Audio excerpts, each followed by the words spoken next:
Esto no es un vídeo de desastres, es una lección de supervivencia. Este vídeo no fue hecho para asustarte, pero tampoco fue hecho para tranquilizarte, porque cuando llega un terremoto, los que están tranquilos mueren. Los que están preparados, viven. Ahora te voy a mostrar esto. En los mayores terremotos del mundo, personas que vivían en los mismos edificios, que estaban en las mismas calles, ¿por qué vivieron destinos completamente diferentes? Y lo verás con claridad.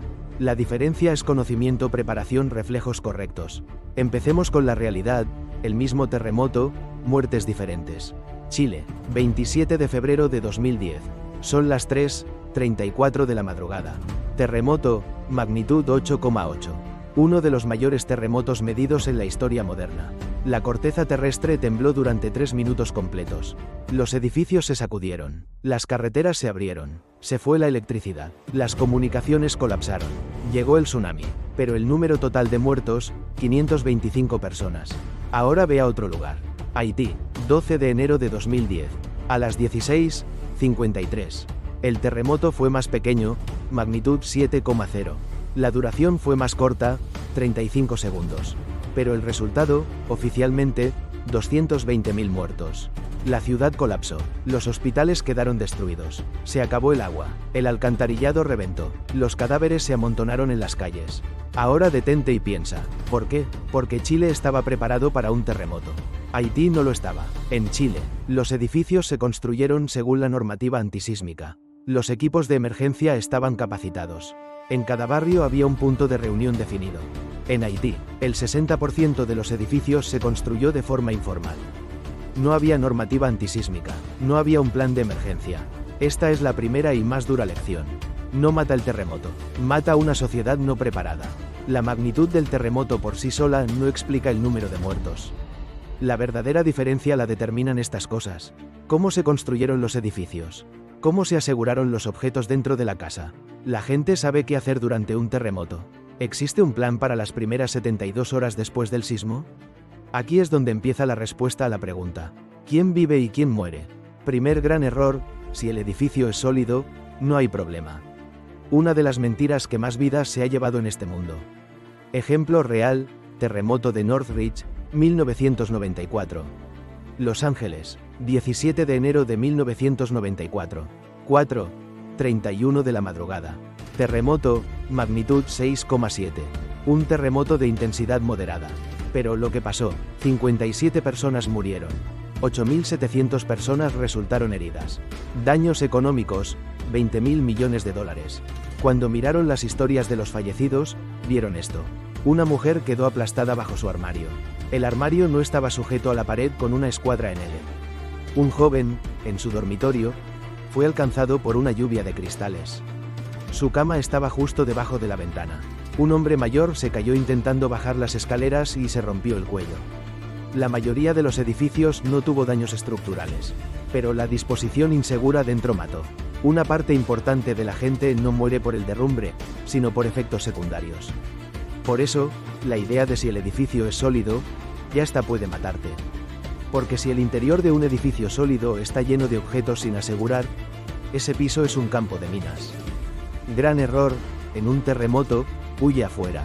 Esta información mata. Huir afuera en el momento del terremoto, muchas veces da una sensación de control. Pero no hay control. En la calle no puedes saber qué va a caer. Quienes se quedan en los mismos edificios, se meten debajo de una mesa, y se protegen la cabeza, sobreviven. Agáchate, cúbrete, agárrate. Esto no es una teoría. Esto es estadística. Es lo único en lo que están de acuerdo todos los expertos en terremotos del mundo. ¿Qué significa agáchate, cúbrete, agárrate? Agáchate, no te quedes de pie. Perderás el equilibrio. Agáchate sobre las rodillas, baja tu centro de gravedad. Cúbrete, protege tu cabeza y tu cuello. Pon los brazos en la nuca, si es posible cubre tu cabeza con un brazo. Agárrate, agárrate a la pata de la mesa, a la parte firme del sillón, a la base de la cama. Si no te agarras, quedas expuesto. El objetivo es superar los 30 segundos más peligrosos. Cuando empieza el terremoto, tu cerebro te miente. Huye, dice. Sal ahora, dice. Corre, dice. Porque el cerebro humano, ante el peligro, entra en modo huir, luchar, congelarse. Pero los que sobreviven hacen esto. Bajan el centro de gravedad. Protegen la cabeza y el cuello. Se agarran a un objeto sólido. Se mantienen lejos de las ventanas. No corren hacia las escaleras. Nunca van al ascensor. El momento del terremoto no es el momento de hacer un plan.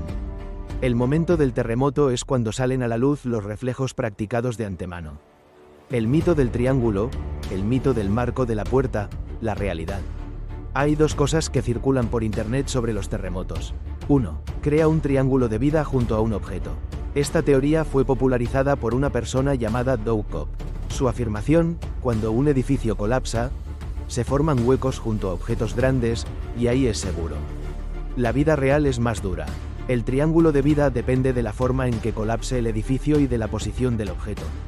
No todos los edificios ni todos los objetos se comportan igual. Una posición equivocada puede aplastarte. La Cruz Roja estadounidense, FEMA y todas las organizaciones internacionales de búsqueda y rescate rechazan esta teoría. ¿Por qué? Porque puedes caerte mientras intentas ir junto al objeto. El propio objeto puede volcarse y aplastarte.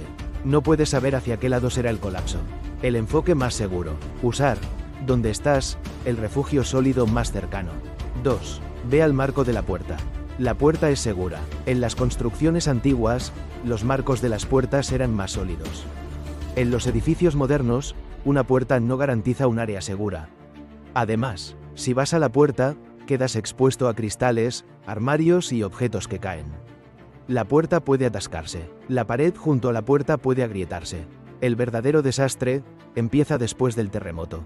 La gente cree que cuando termina el terremoto nos salvamos. Ese es el mayor error. Porque cuando termina el terremoto, el peligro no termina. El peligro cambia de forma. Empiezan las réplicas. Empieza el riesgo de incendio. Empieza la fuga de gas. Se corta el agua y la higiene empeora.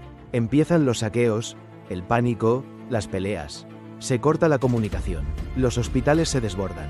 Ejemplo real, Haití. La ola de muerte llegó con retraso. En Haití el terremoto duró 35 segundos. Pero la muerte duró meses. Primer día, 100.000 muertos, aplastamiento, colapso de edificios. Primera semana, 50.000 muertos, pérdida de sangre, heridas que no pudieron ser tratadas. Primer mes, 70.000 muertos, infección, enfermedad, colapso de la higiene. Porque no había hospitales, no había agua, no había medicinas, no alcanzaban los médicos, no se pudieron retirar los cadáveres. El alcantarillado colapsó. Comenzó una epidemia de cólera. La gente murió días y semanas después por cosas como infección, que heridas simples se infectaran, deshidratación, enfermedades por agua sucia, fracturas que no pudieron ser tratadas, diarrea, mortal cuando se combina con deshidratación. O sea, la ola de muerte llegó con retraso. Las primeras 72 horas, estás solo. Lo digo claramente, después de un gran terremoto, durante las primeras 72 horas no hay estado. Esto no significa el estado es malo. Significa realidad física. Huracán Katrina, 2005, Estados Unidos. El país más desarrollado del mundo. El ejército más fuerte. El mayor presupuesto. Pero, las carreteras quedaron bajo el agua. Los puentes sufrieron daños. Las comunicaciones colapsaron. Los bomberos recibieron miles de llamadas al mismo tiempo. No hubo suficientes ambulancias. Búsqueda y rescate no pudo llegar a todas partes a la vez. Durante las primeras 72 horas la gente quedó por su cuenta. Y esto no es solo en también pasó en Perú, en México también, en Italia también, en Turquía también. Se cierran las carreteras, el tráfico se bloquea, los hospitales se desbordan, la policía, los bomberos y las ambulancias no alcanzan. Por eso, 72 horas de agua, 72 horas de calorías, conocimientos básicos de primeros auxilios, equipo para evitar la pérdida de calor, iluminación, un plan de comunicación. No es un lujo, es una línea de vida. Pánico igual a muerte colectiva. El pánico es contagioso. Una persona grita, una persona corre, luego todos corren.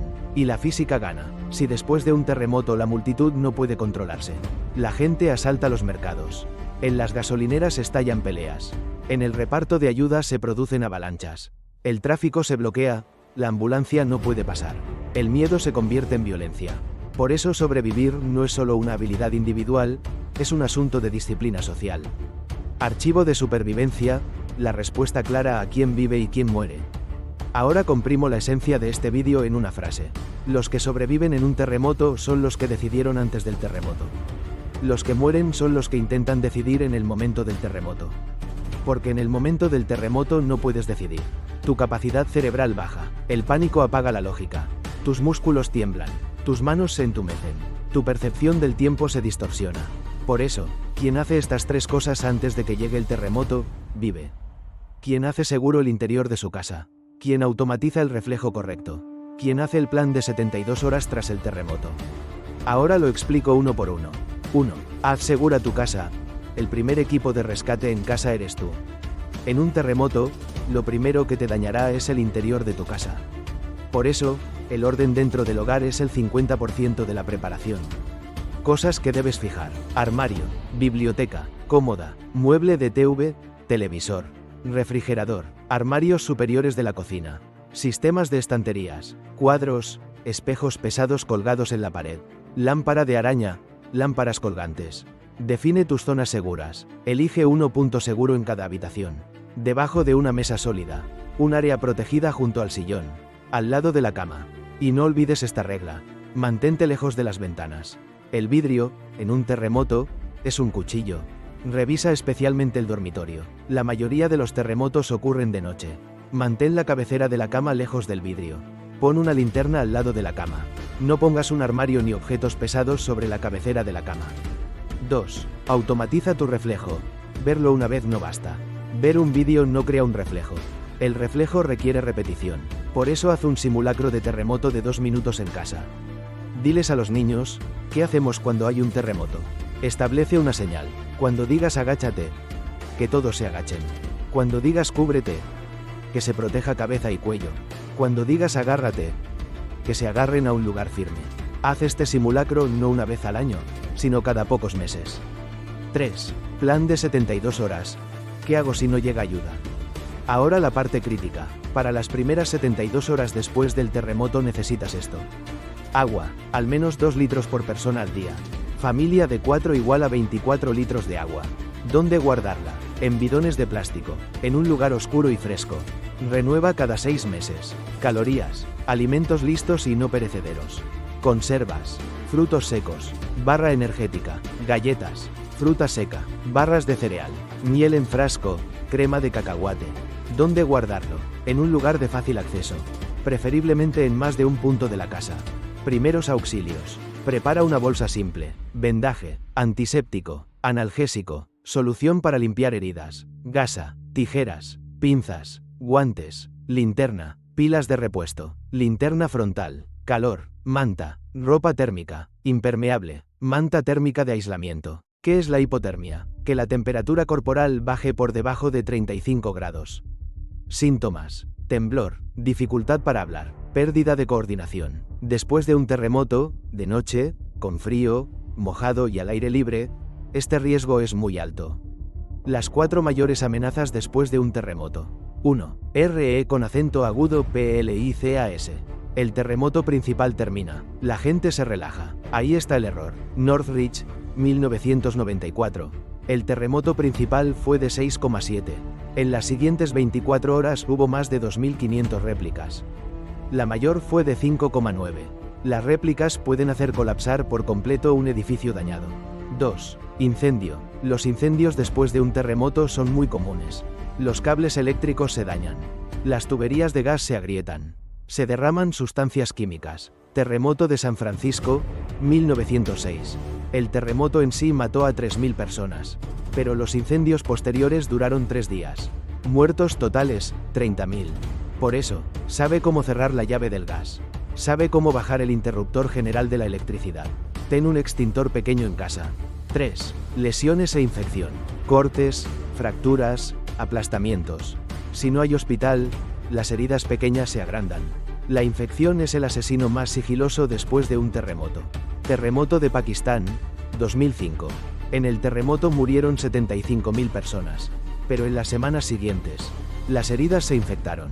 Empezó la gangrena. Aumentaron los casos de tétanos. Porque los hospitales se derrumbaron. No había antibióticos. No había agua limpia. 4. Pánico y violencia. Cuando la gente tiene miedo, la lógica se va. Cuando los recursos escasean, la pelea aumenta.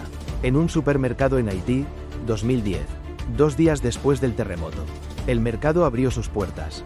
La gente se abalanzó. 7 personas fueron aplastadas. 15 personas fueron apuñaladas. Por eso, lo más valioso después de un terremoto es calma, plan, comunidad. Cierre real. La pregunta sobre el terremoto no es ¿va a pasar? La pregunta es ¿estoy preparado? Porque el día del terremoto no puedes aprender, no puedes hacer un plan. Solo usas tus reflejos. Y los reflejos son lo que aprendiste hoy. Última pregunta. Ahora pregúntate esto. ¿Qué hay en mi casa que pueda volcarse? ¿Mi familia sabe qué hacer en el momento del terremoto? ¿Podemos sobrevivir si nadie llega durante 3 días? Porque cuando llegue el terremoto, nadie te va a avisar. Pero si estás preparado, ese día, tú seguirás en pie.